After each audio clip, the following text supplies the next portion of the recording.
بسم اللہ الرحمن الرحیم۔ سیدنا عمر رضی اللہ تعالیٰ عنہ مذہبی آزادی کے علمبردار تھے۔ وہ اس سلسلے میں ٹھیک رسول اللہ صلی اللہ علیہ وسلم اور خلیفہ اول سیدنا ابوبکر رضی اللہ تعالیٰ عنہ کے نقش قدم پر چلے۔ انہوں نے اہل کتاب کو اپنے دین پر برقرار رہنے دیا،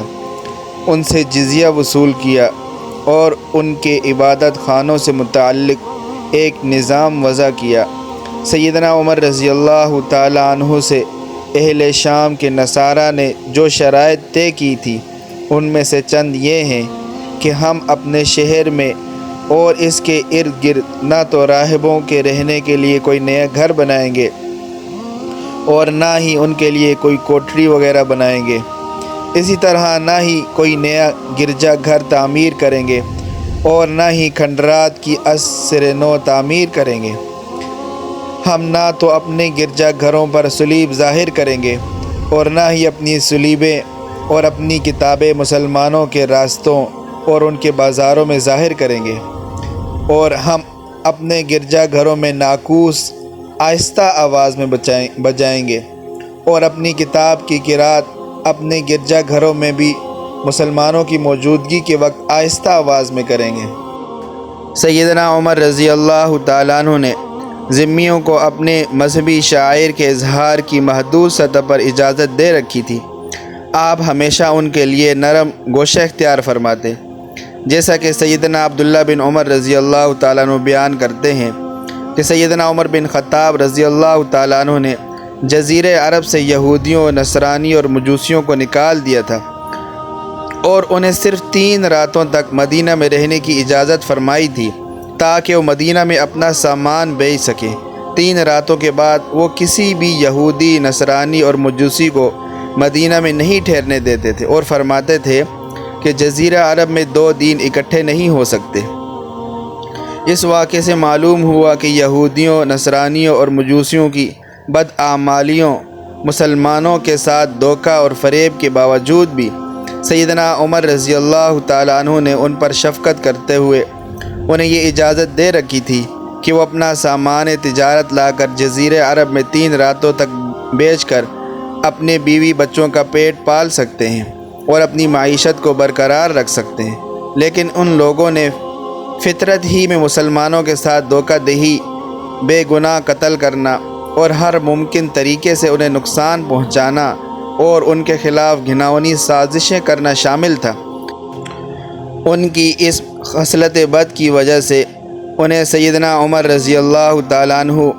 3 راتوں کے بعد نہیں ٹھہرنے دیتے تھے تاکہ کہیں ایسا نہ ہو کہ یہ لوگ پھر سے جزیرہ عرب میں آ کر مسلمانوں کے اندر سازشیں شروع کر دیں۔ سیدنا عمر رضی اللہ تعالیٰ عنہ نے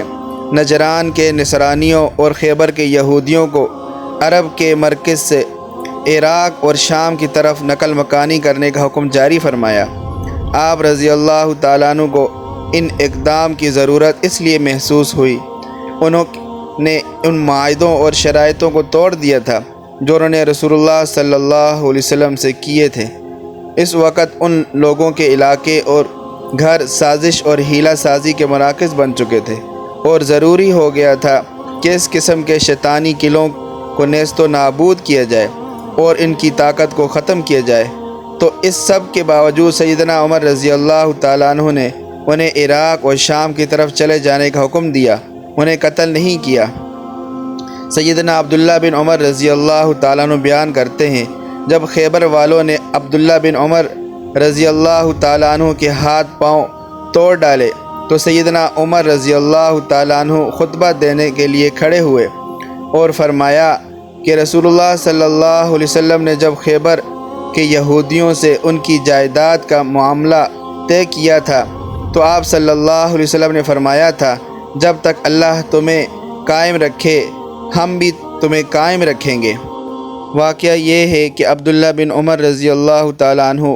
خیبر میں اپنے اموال کے سلسلے میں گئے تو رات کو ان پر حملہ کیا گیا اور ان کے دونوں ہاتھ اور دونوں پاؤں توڑ دیے گئے۔ حضرت عمر رضی اللہ تعالیٰ عنہ نے فرمایا کہ خیبر میں یہودیوں کے سوا ہمارا کوئی اور دشمن نہیں، وہی ہمارے دشمن ہیں اور انہی پر ہمیں شبہ ہے۔ اس لیے ہم انہیں جلا وطن کر دینا ہی مناسب سمجھتے ہیں۔ چنانچہ جب سیدنا عمر رضی اللہ تعالیٰ عنہ نے اس کا پختہ ارادہ کر لیا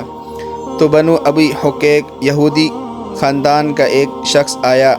اور کہنے لگا، اے امیر المؤمنین، کیا آپ ہمیں جلا وطن کر دیں گے؟ حالانکہ محمد صلی اللہ علیہ وسلم نے ہمیں یہاں ٹھہرایا تھا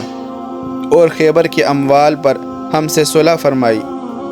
اور ان سے یہ بات طے ہوئی تھی کہ ہم نے یہیں پر رہنا ہے۔ یہ بات سن کر سیدنا عمر رضی اللہ تعالیٰ عنہ نے فرمایا، کیا تو یہ سمجھتا ہے کہ میں رسول اللہ صلی اللہ علیہ وسلم کا فرمان بھول گیا ہوں، اور جو تیرے لیے حضور صلی اللہ علیہ وسلم نے یہ فرمایا تھا کہ اس وقت تیرا کیا حال ہوگا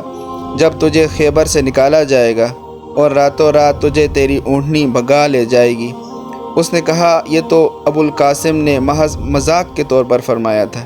سیدنا عمر رضی اللہ تعالیٰ عنہ نے فرمایا، اے اللہ کے دشمن، تو جھوٹ بولتا ہے۔ پھر سیدنا عمر رضی اللہ تعالیٰ عنہ نے انہیں جلا وطن کر دیا اور پھلوں کی پیداوار میں ان کا جو حصہ تھا اس کی قیمت انہیں کچھ نقدی کی صورت میں، کچھ ساز و سامان کی صورت میں اور کچھ اونٹنیوں کی صورت میں عطا فرما دی۔